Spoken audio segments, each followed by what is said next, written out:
नमस्ते हजुरहरुलाई स्वागत छ मेरो च्यानलमा। आज मैले घिउको रेसिपी लिएर आएको छु। मैले दुधको टर्को चाहिँ मैले घिउ बनाउँदै छु।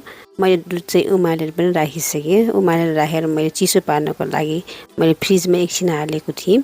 अब फ्रिजमा हाले पनि यो चिसो भएर चाहिँ अलि बाक्लो तर निस्किन्छ। त्यसैले मैले यो बाक्लो तर निकाल्नको लागि चाहिँ चम्चाबाट अब निकाल्दै छु। एउटा पारामा हालिसके मैले।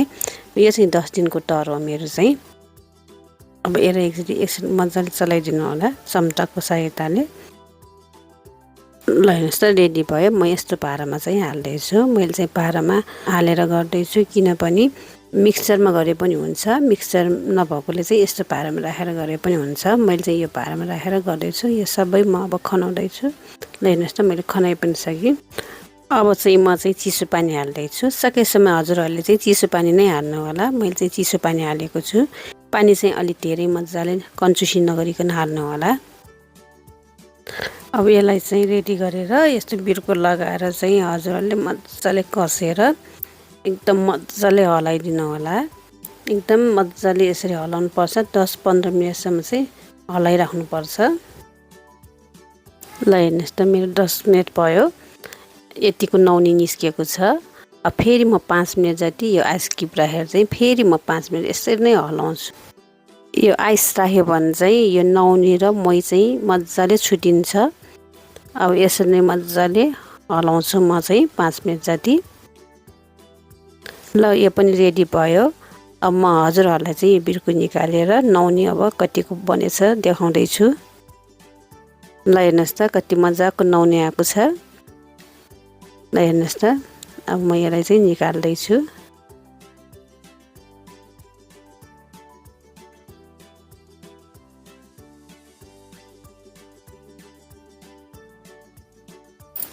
ल हेर्नुस् त कति मजाको नौनी निस्केको छ। ल हेर्नुस् त अब म एउटा पारामा खनाउँदै छु। म अब हजुरहरूलाई यो सबै नौनी निकालेर म चाहिँ देखाउँदै छु। ल हेर्नुस् त मैले सबै नौनी निकालिसकेँ। अब चाहिँ म ग्यासमा चाहिँ यो नौनीलाई तताउँदै छु। ल मैले ग्यास पनि बालिसकेँ। ल हेर्नुस् त यो नौनी कस्तो मजाले पग्लिँदैछ।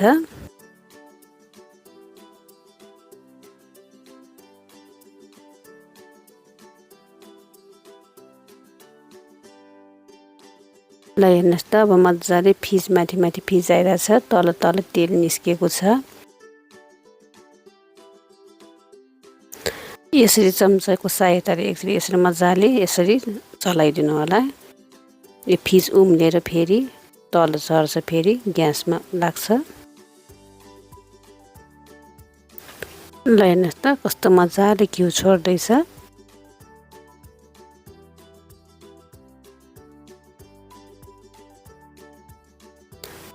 ल हेर्नुस् त यो रेडी भयो। तल तल सबै कालो भएछ। माथि सबै तेल निस्केछ। अब म एकछिन यो चिसाउनको लागि छोड्छु। अब चिसो भइसक्यो। म अब यसलाई चाहिँ एउटा पारामा छान्दै छु। मैले छानेर पनि यो राखिसकेँ। अब यो यस्तो म सानो सिसीमा चाहिँ हाल्दै छु।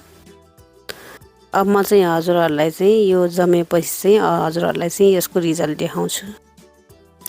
ल हेर्नुस् त यो रेडी भयो। अब म हजुरलाई खोलेर देखाउँछु। ल हेर्नुस् त कति मजाको घिउ बनेको छ। मेरो 10 दिन तरको घिउ हो यो। हजुरहरूलाई चाहिँ म अब 1 चम्चा पनि निकालेर देखाउँछु। ल हेर्नुस् त कस्तो मजाको घिउ बनेको छ। हजुरहरूले पनि यस्तै गरेर घरमा बनाएर खानु होला। हजुरहरूलाई त धेरै जस्तोलाई त बनाउनु पनि आउँछ होला हैन। नआउनेले चाहिँ मेरो भिडियो हेरेर चाहिँ सिक्नु होला। हजुरहरूले चाहिँ यो भिडियो हेरेर चाहिँ लाइक, कमेन्ट, शेयर, सब्स्क्राइब गर्न चाहिँ नबिर्सनु होला। धन्यवाद।